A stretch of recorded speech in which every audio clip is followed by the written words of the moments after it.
Après plusieurs mois passés à la maison, nos bambins reprennent le chemin de l'école.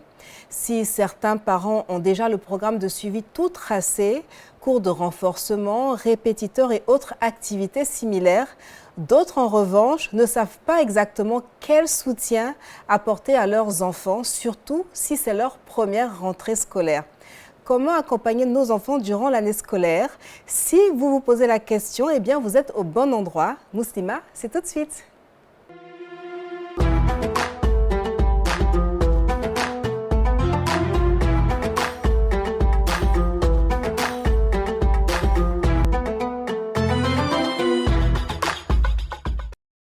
Assalamu alaikum wa rahmatullahi ta'ala wa barakatuhu. Bienvenue à tous et à toutes. Vous suivez Muslima, le magazine de la femme musulmane sur la télévision Al Bayan. Vous nous suivez peut-être depuis le bouquet Canal+, numéro 193 ou encore sur nos pages Facebook, Radio et Télévision Al Bayan ou peut-être aussi avec l'application IP. En tout cas, nous sommes très heureuses de vous retrouver pour ce nouveau numéro de Muslima. Et nous sommes donc aujourd'hui avec Jenny Sibi. Salam alaikum. Walaikum salam wa rahmatullah wa barakatuh. Comment ça va? Ouais, ça va un peu bien. Ça va un peu bien. Un peu bien. On ne va pas rentrer dans les détails, mais ça va un peu bien. Inch'Allah, ça ira beaucoup mieux. Alhamdulillah. Alors aujourd'hui, avec toi, ce sera l'actualité, hein? Oui, c'est ça. D'accord. Elle a l'habitude de rose. Est-ce que c'est un rose bonbon? Est-ce que c'est un rose fuchsia? Un rose fuchsia. Un rose fuchsia, d'accord. Ouais. Toujours en dampé, hein? Ouais. Alors, Sangare, salam alaikum. Wa alaykoum salam wa rahmatullah. Comment ça va? Alhamdulillah, elle a fait grâce, tout va très bien. Alhamdulillah. Qu'est-ce qu'on va découvrir aujourd'hui avec toi? Je vous laisse la surprise pour plus tard. D'accord. Merci beaucoup. En tout cas, si vous voulez le savoir, restez en notre compagnie. On est ensemble, Inch'Allah, jusqu'à 19h30. Et pour nous accompagner et puis aborder ce sujet très important parce que, vous le savez, on est dans le mois de septembre et beaucoup d'enfants vont reprendre donc le chemin de l'école aujourd'hui, enfin pendant ce mois donc, de septembre. Elle est conseillère d'éducation préscolaire et primaire. Elle se nomme Traoré Mayerima. Salam alaikum. Walaikum salam wa rahmatullah wa barakatuh. Bienvenue sur notre plateau. Merci. Et merci d'avoir accepté de venir partager vos lumières très enrichissantes. C'est moi qui vous remercie pour l'invitation. Voilà, donc avec vous, on verra comment est-ce qu'on peut accompagner nos enfants, qu'est-ce qu'il faut faire, qu'est-ce qu'il ne faut pas faire. Et puis, on va s'attarder, je veux le dire avant même de commencer nos échanges, à tous les parents et surtout à toutes les mamans qui nous regardent. On va vraiment s'attarder aussi sur la petite enfance parce que c'est souvent une étape un peu négligée. Oui. On verra avec vous que c'est même la base de ce qui concerne l'éducation de nos enfants. Donc, ce n'est pas à prendre à la légère. Vraiment. Inch'Allah, ce sera tout à Inch'Allah. l'heure. Juste temps pour nous de recevoir dans quelques instants Jenny Sibi pour la rubrique Actualité.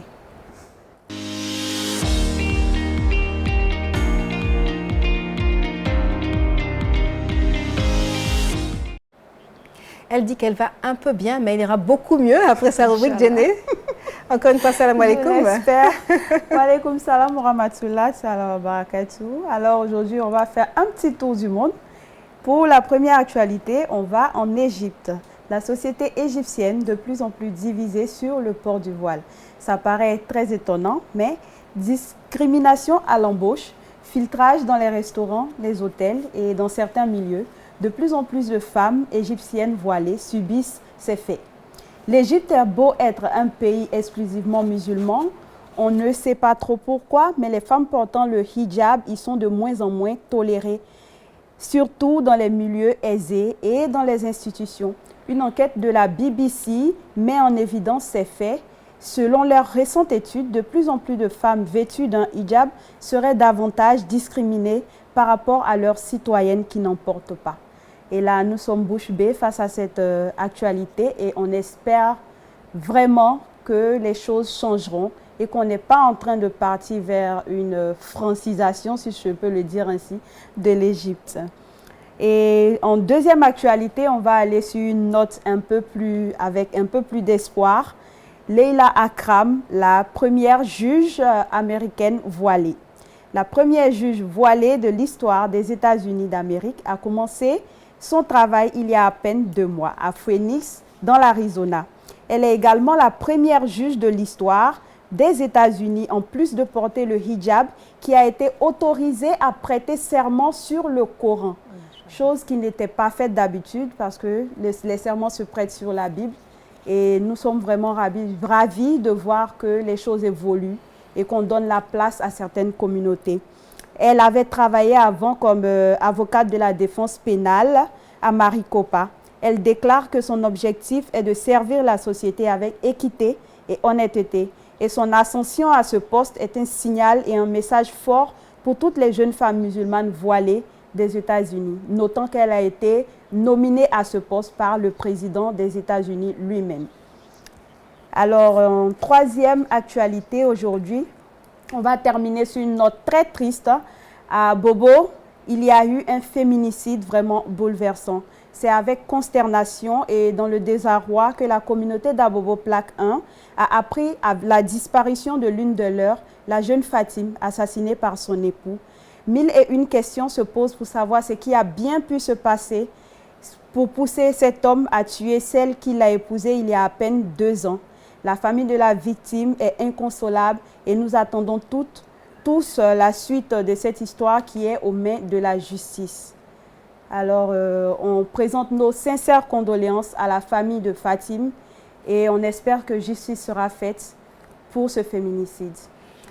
Merci beaucoup. Djene, qu'Allah lui fasse miséricorde et qu'Allah préserve toutes nos sœurs vraiment de ce genre d'événements atroces et surtout de cette mort atroce. Qu'Allah vraiment ait pitié de nous. Vous suivez Muslima, le magazine de la femme musulmane sur la télévision Al Bayan. Nous parlons aujourd'hui de comment accompagner nos enfants durant cette année scolaire et nous recevons avec beaucoup de plaisir Madame Traoré Mayerima. Je rappelle que vous êtes conseillère d'éducation préscolaire et primaire.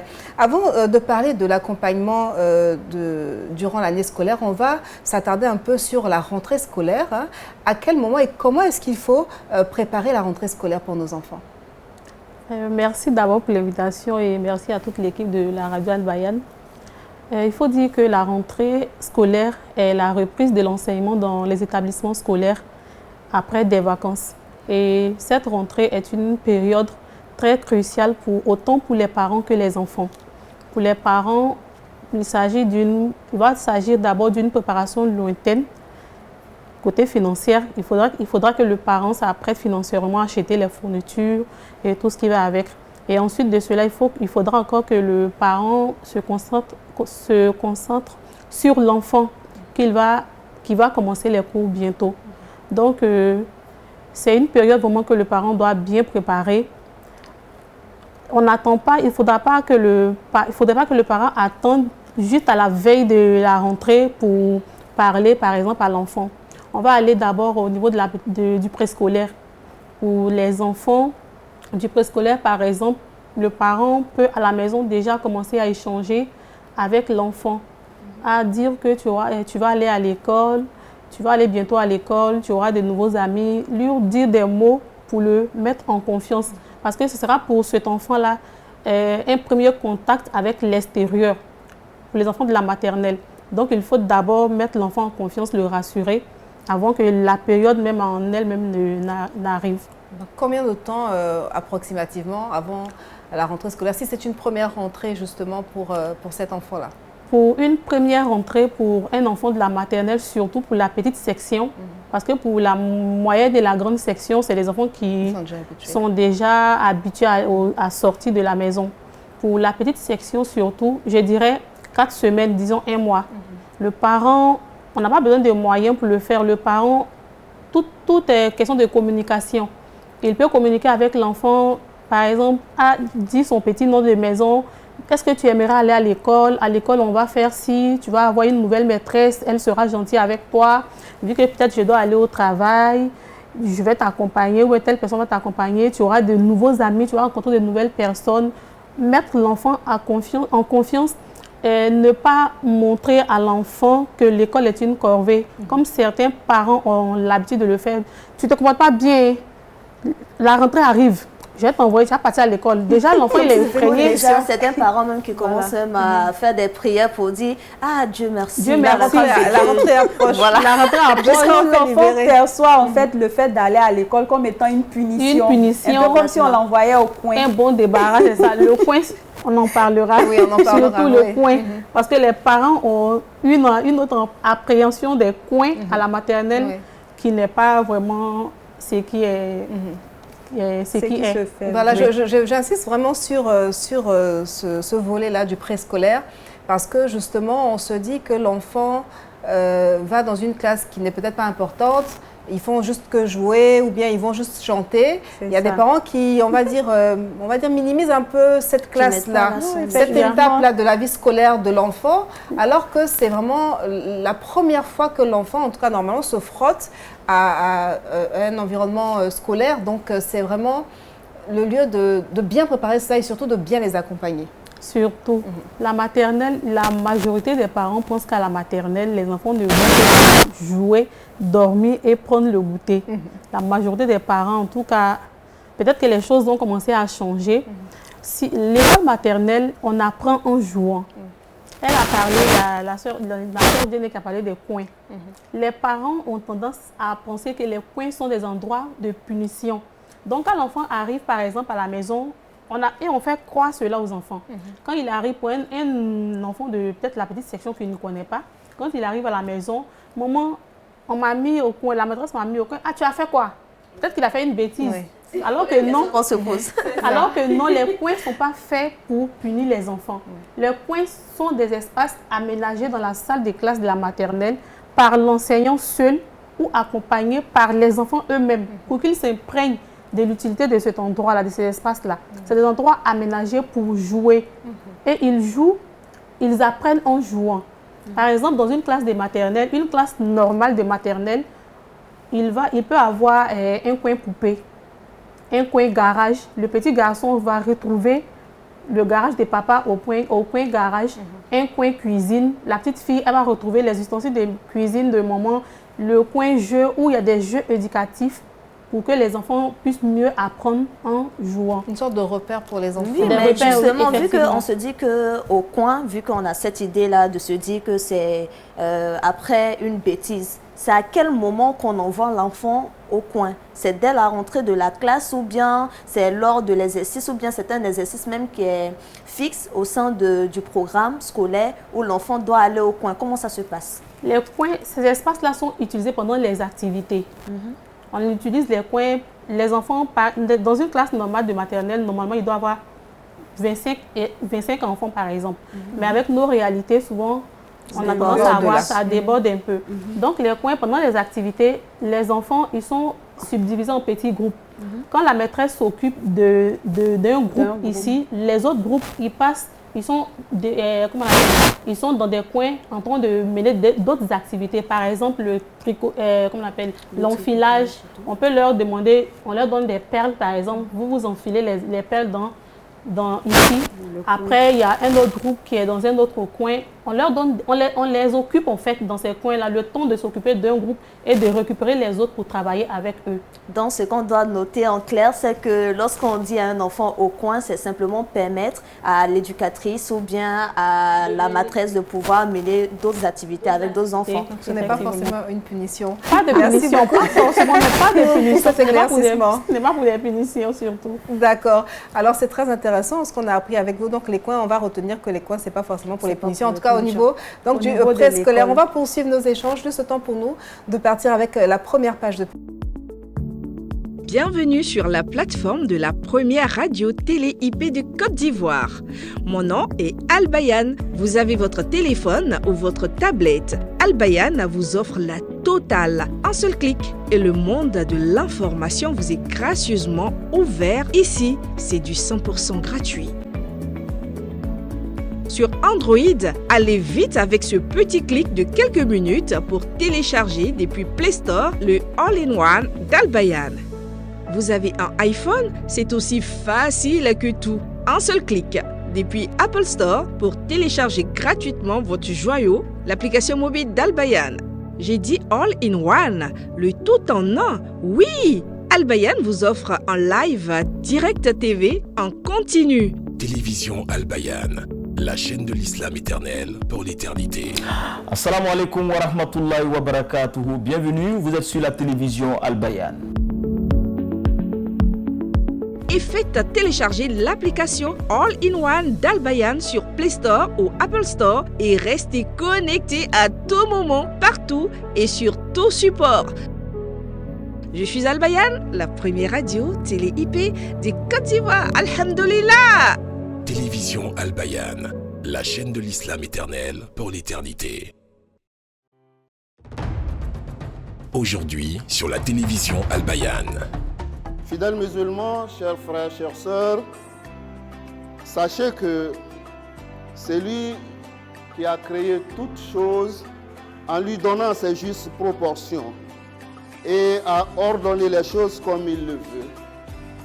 C'est entre ses mains que se trouve le bien et le mal, les avantages et les inconvénients. Aucune autre divinité à part lui ne possède ni le bien ni le mal. Tiɲɛnikɛla fɛnɛ warala dugu kɔnɔ Alahu Taala y'a can majigina can majigina kɔnkow ɲugutɔfɛnw diinɛ tɛ sɔn fɛn min ma o kow nana lagwaya dugu kɔnɔ ɲuman dɔgɔyala ele de tun bɛ mɔgɔw bila ko la wuya jɛnsɛnna dugu yɔrɔ bɛɛ lajɛlen. Télévision Al-Bayan, la chaîne de l'islam éternel pour l'éternité. Vous suivez Muslima, le magazine de la femme musulmane sur la télévision Al-Bayan. Nous parlons aujourd'hui de comment accompagner nos enfants durant cette année scolaire. Nous espérons que vous prenez beaucoup de plaisir à nous suivre et surtout que vous prenez bonne note. Avant de poursuivre les échanges avec notre invité, nous partons pour la deuxième rubrique de cette émission, c'est le portrait.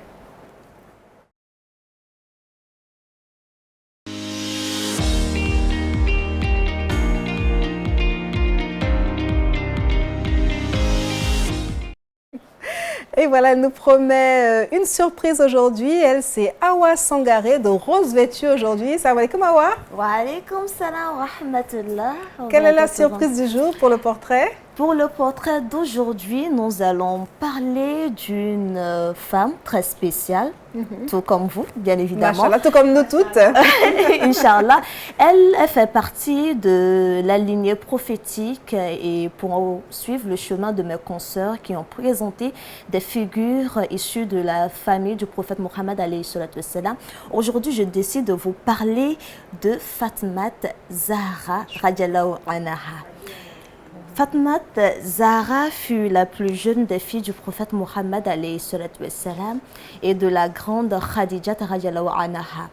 Elle naquit à la Mecque aux alentours de 614 selon une source et pour d'autres en 606, soit 5 ans avant que les premières révélations ne soient adressées au prophète Mohammed alayhi salatu wassalam. L'enfance de Fatmat Zahra ne fut pas des plus faciles. En effet, dès ses plus jeunes âges, elle fut éprouvée tout d'abord par la perte de sa mère, Khadija radiallahu anha, et par la suite par les violences infligées aux musulmans de l'époque.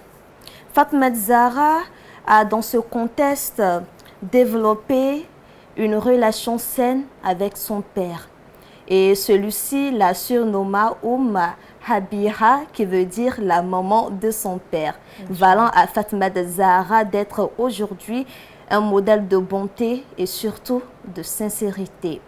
Arrivée à l'âge de se marier, n'ayant guère l'envie de quitter son foyer familial, Fatmat Zahra rejeta les propositions sans aucune objection. Cette année, en 624, celui qui deviendra son bien-aimé et le père de ses enfants vint également demander sa main. Il s'agissait d'Ali, fils d'Abu Talib, radiallahu anhu, oncle du prophète, le fils de l'oncle du prophète, alayhi salatu wassalam. Âgé d'environ 18 ans, Fatmat Zahra accepta la demande et l'union fut ainsi scellée. Pour subvenir à leurs besoins, Ali travaillait comme peintre et porteur d'eau et Fatmat Zahra comme broyeuse de céréales. La vie qu'ils menaient ensemble fut simple et très modeste. De nos jours, ce couple représente un modèle pour la communauté musulmane tout entière. Ensemble, ils eurent 2 garçons, Hassan et Hussein, radiallahu anhu. Et aujourd'hui, nous tenons à inviter l'ensemble de nos téléspectatrices à suivre ce modèle. Sur Fatmat Zahra, il y a maintes d'histoires, il y a maintes présentations. Mais tout ce que nous pouvons vous dire, que Fatmat Zahra, comme son nom l'indique, est une fleur du paradis. Et nous vous invitons, chers muslimates, à la suivre. si vous voulez vivre un foyer heureux et également suivre les préceptes de l'islam. Et c'est tout pour mon portrait du jour. Merci beaucoup, Awa Sangaré. Merci de nous avoir présenté. Encore une fois, hein, Fatma Zahra, je crois qu'on ne finit pas de connaître toutes ces figures islamiques et qu'à la face qu'on soit à l'image donc de Fatma Zahra et de sa mère aussi, Khadija Radiallahu Anha. Merci beaucoup et rendez-vous la semaine prochaine pour une autre astuce, pas un portrait cette fois-ci. Nous revenons donc dans le vif du sujet, comment accompagner nos enfants durant cette année scolaire. Nous sommes avec Madame Traoré Maïrima, conseillère d'éducation préscolaire et primaire. Madame Traoré, je suppose que selon les niveaux scolaires, l'accompagnement n'est pas le même. Hein, on s'est un peu appesanti, hein, pardonnez-nous si on l'a fait parce qu'il y a vraiment beaucoup de choses à dire sur la petite enfance. Oui. On va peut-être survoler ça rapidement parce qu'on s'est un peu attardé dessus dans la première partie de nos échanges. Comment est-ce qu'on accompagne un enfant de la maternelle durant l'année scolaire? Je dis ça avec le sourire, mais bon. Durant l'année scolaire, un enfant de la maternelle, c'est toujours le rassurer, vu que c'est, comme je l'ai dit auparavant, surtout en petite section, c'est des enfants qui quittent le cocon familial pour une première fois. Ils ont contact avec l'extérieur, donc il faut les rassurer toujours. Et puis être en contact permanent avec l'enseignant de l'enfant, voir comment est-ce que l'enfant se comporte en classe, est-ce que l'enfant est sage. Quand l'enfant rentre, prendre un peu de son temps, même si, quelles que soient nos occupations, prendre du temps, échanger avec l'enfant, lui demander sa journée, comment est-ce que tu as trouvé ta classe, comment est-ce que tu as trouvé tes amis, comment tu passes ta journée, est-ce que ça se passe bien, qu'est-ce que vous faites en classe. Et l'enfant, ça va devenir une habitude. L'enfant va venir tout le temps vous relater tout ce qui s'est passé pendant toute sa journée. Et pour la maternelle, voilà ce qu'on peut dire, vu le temps qui nous était passé, voilà ce qu'on peut dire brièvement. D'accord. Mais moi, j'aimerais savoir, est-ce que le suivi de l'enfant se fait généralement uniquement que par la mère? Parce que généralement, ce sont les mamans qu'on voit, hein, non, et non les papas. Les papas signalez. Les papas, voilà. Les papas vont te trouver. Oui, c'est un clin d'œil au papa. Ce qu'elle dit est exact dans notre société. Hein. On dirait dans notre société, c'est ce qu'on sait. C'est exact. Le suivi se fait par les deux parents. Le suivi doit se faire par les deux parents. Ou bien ce n'est pas parce qu'on trouve que la maman elle est plus douce, elle est plus attentionnée. Il y a des pères qui sont plus doux que des mères. Il y a des foyers où la mère, elle est un peu plus, c'est elle qui force un peu plus les choses que le papa. Donc le suivi, ça relève des deux parents, oui. Les deux parents doivent vraiment s'impliquer dans le suivi. Mais en même temps aussi, j'ai envie de savoir, puisqu'on parle de l'accompagnement, de comment faire accepter l'année scolaire à l'enfant. Généralement, les enfants, surtout pour ceux qui vont en vacances, qui occupent leurs vacances par des voyages, des découvertes, au lieu de faire des cours préparatoires. Comment faire accepter l'enfant? Comment le réadapter au système scolaire? Ces vacances-là, ces voyages, c'est pendant une période bien déterminée. Je ne sais pas de structures qui organisent des vacances, avec qu'on appelle des voyages pendant toutes les vacances scolaires. Il y a des structures qui organisent peut-être pendant un mois, il y en a même 2 semaines. Ça prend pas, en tout cas, ça ne prend pas tout, ça ne peut pas prendre toutes les vacances scolaires. Mais alors, ça ne devrait pas seulement la famille. Voilà. En tout cas, pour ce que je sais, donc je dirais, en fonction de ce qu'on veut pour l'enfant, on choisit la structure. Il y a des structures qui organisent des vacances en août. On peut envoyer l'enfant là-bas et au retour, commencer déjà à la maison à préparer l'enfant, pas être dans toujours papier, il faut étudier. Non, non. Par exemple, on peut initier l'enfant à la lecture, acheter des livres pour l'enfant. Le fait même des livres. Oui, il ne faut pas qu'il soit coupé totalement aussi avec l'enseignement. Je crois que ce que aussi, par exemple, moi je suis, comme elle a dit, préparer les enfants pendant les vacances et tout. Moi, je suis un peu contre ce genre de cours de vacances, en fait, comme on dit, parce que l'enfant a fait 9 mois en train d'étudier et je pense que les experts ont assez étudié les 2 mois et demi pour savoir que c'est ce dont son cerveau a besoin pour se reposer. Donc, je pense que ce n'est pas la peine. Comme tu as dit, c'est mieux de lui donner des livres pour qu'il s'amuse tout en continuant à rester sur la base, mais pas forcément le forcer encore pendant les vacances formelle, aller s'asseoir, aller encore à l'école. Des mathématiques, il faut le peut-être passer pendant les vacances. c'est un peu trop. Ça peut submerger l'enfant. D'accord, maman Jenny, elle est contre les cours de vacances. Regardez-la bien. Alors, Madame Traoré, moi, j'aimerais bien savoir, on a différents types d'accompagnement pour les enfants. J'ai parlé tout à l'heure de répétiteurs. On a les cours de renforcement qui sont donnés dans les écoles, parfois même imposés. Je dis ça, je dis rien. Dans certaines écoles, voilà, qui sont imposés. Si on ne fait pas le cours de renfort, on a telle sanction. Bref. À quel moment est-ce qu'on décide qu'on va choisir cette méthode-là? Est-ce que ça s'impose à nous ou bien c'est au fur et à mesure qu'on décide? Ou bien parce que bon, on a vu que ça marchait chez Awa ou chez Jenny, bon, je dis, bon, elle a un bon maître de maison pour ses enfants. Je vais prendre aussi ce maître de maison pour mes enfants. Est-ce que c'est obligatoire d'avoir des répétiteurs? Bon, ça fait plusieurs questions en une seule. Bon. Quelle méthode on choisit? À quel moment on choisit la méthode d'accompagnement de nos enfants? Concernant les enfants, il faut savoir... Pour accompagner un enfant, il faut connaître d'abord son enfant. C'est comme pour le croyant, pour adorer Dieu, il faut le connaître. On ne peut pas adorer un être qu'on ne connaît pas. Donc, pour accompagner l'enfant, il faut savoir quel genre d'enfant nous avons devant nous. Il y a des enfants qui, dès qu'ils arrivent de l'école, ils ont déjà assimilé ce qu'il a entendu en classe. Il n'a pas besoin de prendre son cahier ou bien son livre pour réviser encore, pour retenir quelque chose. Il faut que le parent apprenne dès le début à connaître son enfant. Par contre, il y a des enfants, il faut que ces enfants-là soient suivis d'abord. Il faut que quelqu'un soit là à côté d'eux pour les aider à assimiler les leçons. Donc, le parent peut avoir 3 enfants, mais pas forcément prendre un répétiteur pour les 3 enfants. Moi, j'ai 2 enfants chez moi à la maison. La plus petite, elle n'a jamais eu de répétiteur. Elle passe au CM2 cette année. Le plus grand, on prend des répétiteurs pour lui parce qu'ils n'ont pas la même manière d'assimilation des choses. Donc, les histoires de répétiteurs, ce n'est pas obligatoire pour tous les enfants. Il faut connaître l'enfant d'abord avant de prendre un répétiteur. Et même quand on doit prendre un répétiteur, il faut vraiment savoir choisir aussi les répétiteurs. On ne va pas aller prendre un répétiteur qui va donner... Aujourd'hui, tout le monde est répétiteur. Hein. On va prendre un répétiteur qui va donner des exercices, peut-être souvent en voulant vérifier peut-être les exercices avec l'enfant, on se rend compte que ce que le répétiteur même donne à l'enfant, c'est pas adapté. Et si on doit prendre un répétiteur, moi, ce que je demanderais aux parents, c'est que le répétiteur, même normalement, il doit être en contact avec l'enseignant de l'enfant. D'accord. Pour ne pas embrouiller en griffe l'enfant. Parce qu'il y a ce qu'on donne en classe et il y a ce que le répétiteur fait. Souvent, ils ne suivent pas vraiment les cahiers de l'enfant pour donner les exercices ou bien ils veulent faire les choses en avance. Ça embrouille souvent les enfants. Il faut, si on doit prendre un répétiteur, on le prend, on lui demande de rentrer en contact avec l'enseignant de l'enfant pour voir comment est-ce qu'ensemble ils peuvent aider l'enfant si l'enfant a des difficultés. Donc, ce qu'on retient, c'est qu'il faut être vraiment à l'écoute de son enfant et il faut le connaître. Hein. Oui.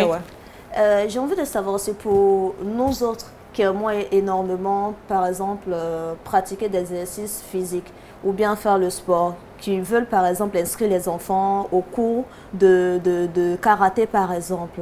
Est-ce que cela ne sera pas un poids sur le suivi de l'enfant? Je ne pense pas. Tout est question d'organisation. Moi, mes enfants sont inscrits au cours de taekwondo pendant l'année scolaire. Parce que je me dis, les vacances, ils se reposent, ils peuvent voyager, donc ça va un peu bouleverser le temps. Donc, les vacances, en tout cas, je les laisse à la maison. Moi, je pense que c'est même très bien. C'est même très bien, oui. Parce que ce sont des activités extrascolaires qui permettent aux enfants de se défouler et qui va leur permettre aussi de pouvoir faire autre chose que le fait d'étudier même tout le temps, en fait. Voilà. Parce que pourquoi on pose la question? Parce que généralement, il y a certains parents qui se plaignent du fait que les enfants partent faire, par exemple, pour le petit garçon qui joue au football, tu aimes trop jouer au football et tout ça, il ne faudrait pas concilier. Il faut suivre le sport. Est-ce que c'est la même chose? Parce qu'inscrire les enfants pour une activité sportive, et puis le laisser souvent des jours bien précis, à des heures bien précises, et puis un enfant qui rentre et qui va s'amuser, c'est pas forcément la même chose. Je crois qu'on va en parler peut-être un peu plus, mais c'est l'heure déjà de la deuxième page de pub de cette émission. Aujourd'hui, sur la télévision Al Bayan. Fidèles musulmans, chers frères, chères sœurs, sachez que c'est lui qui a créé toutes choses en lui donnant ses justes proportions et a ordonné les choses comme il le veut. C'est entre ses mains que se trouve le bien et le mal, les avantages et les inconvénients. Aucune autre divinité à part lui ne possède ni le bien ni le mal. Tiɲɛnikɛla fɛnɛ warala dugu kɔnɔ. Alahu Taala y'a can majigina. Can majigina. Kɔnkow ɲugutɔfɛnw diinɛ tɛ sɔn fɛn min ma. O kow nana lagbaya dugu kɔnɔ. Ɲuman dɔgɔyala. Ɲuman dɔgɔyara. Elle de tun bɛ mɔgɔw bila ko la. Wuya jɛnsɛnna dugu yɔrɔ bɛɛ lajɛlen. Télévision Al Bayan, la chaîne de l'islam éternel pour l'éternité. Troisième et dernière partie de ce numéro de Muslima consacré à l'accompagnement de nos enfants durant l'année scolaire. On a beaucoup parlé du primaire, hein, mais après le primaire, quand on a l'entrée en 6e, on passe donc en classe supérieure. C'est un autre niveau, c'est une autre forme d'organisation. Est-ce que le suivi est le même? Le suivi, il est toujours différent parce que un enfant qui quitte le primaire, qui va au collège, comme le disait tout à l'heure ma soeur Djéné, en 6e déjà, l'enfant, au CM2, il a tendance à ramasser tous ses cahiers pour aller en classe. Pour peut-être les premières semaines de la classe de 6e, il va se dire que c'est la même chose, il va tout ramasser, alors que c'est aux parents d'expliquer à l'enfant que tu vas prendre ton emploi du temps et voir ton emploi du temps, lesquels des matières tu as tel jour. En fonction de ça, tu choisis tes fournitures scolaires pour partir. Tout ça, c'est des préparations lointaines en fait. Il faut que le parent communique avec l'enfant, lui expliquer tout cela avant la rentrée. Voilà, en 6e, il y a certaines choses qui changent. Voilà, on fait ça, on fait telle chose. Au collège, on ne fait plus telle chose. C'est aux parents d'expliquer. Maintenant, arrivé là-bas, il y a un autre aspect encore que l'enseignant va expliquer à l'enfant pour que l'enfant puisse se retrouver. Ouais. Donc, il faut toujours privilégier la communication, toujours expliquer à l'enfant, voilà, et puis accompagner l'enfant avec des prières pour le reste. Je pense également qu'il y a un milieu qui est un peu négligé lorsque l'enfant franchit l'étape du collège, par exemple. C'est la connaissance de la vie associative en milieu scolaire. Je crois qu'on en parle très peu. Parce que l'enfant, quand il arrive, c'est là que tu vas voir par exemple des clubs d'anglais, des clubs de français. L'enfant ne comprend rien. Et souvent même, il peut adhérer à certains clubs dont il n'a aucune idée, mais qui font par exemple des pratiques qui sont peu acceptables. À ce niveau-là, comment le parent peut faire le suivi? Est-ce seulement faire la communication ou bien essayer même de se rendre dans ces différentes structures et voir si cela peut être adapté à l'enfant? Comment ça se passe? Parlons des clubs. Les clubs existent aussi au primaire. Les clubs existent. Peut-être qu'au collège, ce qui va s'ajouter, ce sera peut-être les clubs au niveau des langues, l'anglais, l'espagnol. Sinon, au primaire, il y a aussi ce genre d'organisation. Mais pas forcément des clubs, il y a des associations. C'est ce que je dis, normalement, ça existe, mais les gens ne mettent pas ça en valeur. Sinon, ça existe, ça devrait exister dans les écoles primaires. Parce que c'est une manière de responsabiliser les enfants. Il y a même les coopératives dans les écoles. Dans les écoles primaires, moi où j'étais à Gagnoua, j'étais la présidente de la coopérative. Et c'est avec les enfants que je travaillais. Ils organisent leur élection, ils choisissent leur président. On leur apprend tout ça. Maintenant, c'est ce que j'ai dit. Si le parent doit être en contact permanent avec l'école, si le parent a l'habitude de le faire, arriver au collège, un enfant qui quitte le primaire pour aller au collège, le parent va toujours rester en contact avec les enseignants et à travers lui expliquer certaines choses à l'enfant pour que l'enfant, déjà en 6e, les enfants aujourd'hui sont très petits. Exactement. Donc c'est aux parents de faire vraiment beaucoup d'efforts pour que l'enfant ne puisse pas se perdre dans ces choses-là. Et puis en plus de cela, il y a l'éducation à la maison. Il y a les conseils d'usage qu'on donne à la maison. Tu vas partir, c'est un nouveau milieu, tu vas partir surtout dans les collèges aujourd'hui. Voilà, tu pourrais rencontrer de nouvelles personnes, tu pourrais faire ça, tu pourrais voir ça, mais c'est à toi de faire ça, c'est à toi de ne pas faire ça. Donc le parent est vraiment impliqué, il est vraiment au début et à la fin, il ne faut pas laisser les enfants tout seuls, sans vraiment aller découvrir. Il faut faire souvent des tours à l'école aussi. Faire des pas seulement à l'école, de façon peut-être impromptue, même sur place. Voilà, de façon impromptue. Je voudrais souligner quelque chose. Au primaire, il y a un seul enseignant. C'est très facile d'aller de rentrer en contact avec l'enseignant. Mais au collège, par exemple, l'enfant des 6e, peut-être il a au moins 10 professeurs. Il a au moins 10 professeurs. Donc, le parent, qu'est-ce qu'il doit faire dans ce cas-là? Le parent, il y a un professeur principal. Donc, le parent doit prendre attache avec le professeur principal. En plus du professeur principal, il y a l'éducateur. L'éducateur, pas forcément avec ces deux. Oui, avec ces deux personnes à l'école. Si l'enfant même sait que son parent est en contact permanent avec le professeur principal, l'éducateur, il a leur contact, il appelle souvent, l'enfant sait ça. Je pense qu'il va vraiment faire attention à ce qu'il fait. Parce que les enfants, souvent, ils ont deux visages. Oui. À la maison, ils sont doux. Et à l'école, ils ont un autre visage. Mais si le parent, l'enfant, en fait, le parent doit s'impliquer et l'enfant doit sentir le parent impliqué dans son éducation, dans sa scolarité, pour que aussi l'enfant prenne conscience, vraiment, mon papa ou ma maman s'intéresse à ça, il faut que je fasse des efforts, il faut que je fasse pas ça, il faut que je fasse ça. D'accord, Madame Traoré, le sujet est tellement vaste, tellement intéressant. Une émission ne suffirait pas à parler de tous ces aspects. Pour conclure, qu'est-ce qu'on peut retenir? Qu'est-ce qu'il faut faire et qu'est-ce qu'il ne faut pas faire dans le cadre de l'accompagnement dans la scolarité de nos enfants?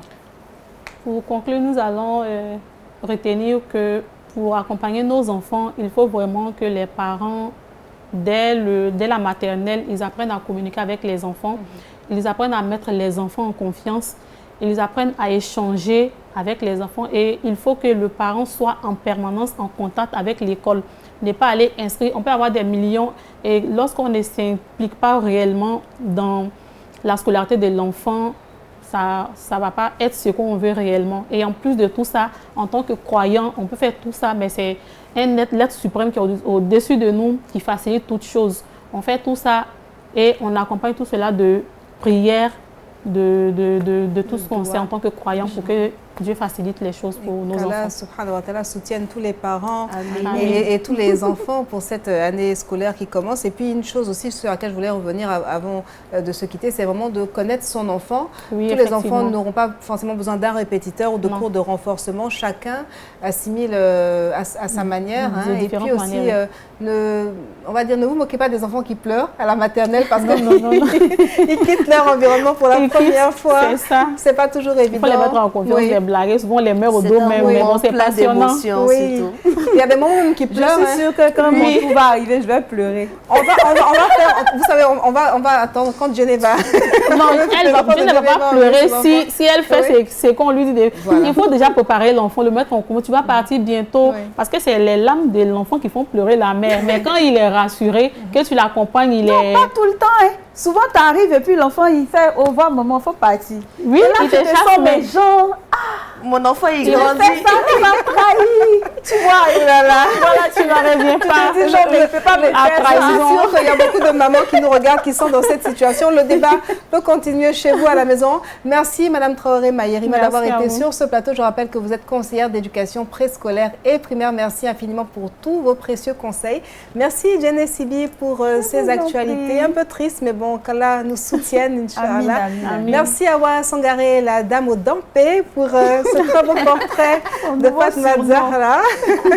Et merci à vous, fidèles téléspectateurs, d'avoir suivi ce numéro de Mouslima que vous pouvez retrouver sur nos différentes pages Facebook et également qui sera rediffusé, Inch'Allah, aux alentours de 22 h sur la télévision Al Bayan. À bientôt, Inch'Allah. Je vous dirai même à vendredi prochain, Inch'Allah, pour un autre numéro. Wassalamu alaikum wa rahmatullahi ta'ala wa barakatuhu.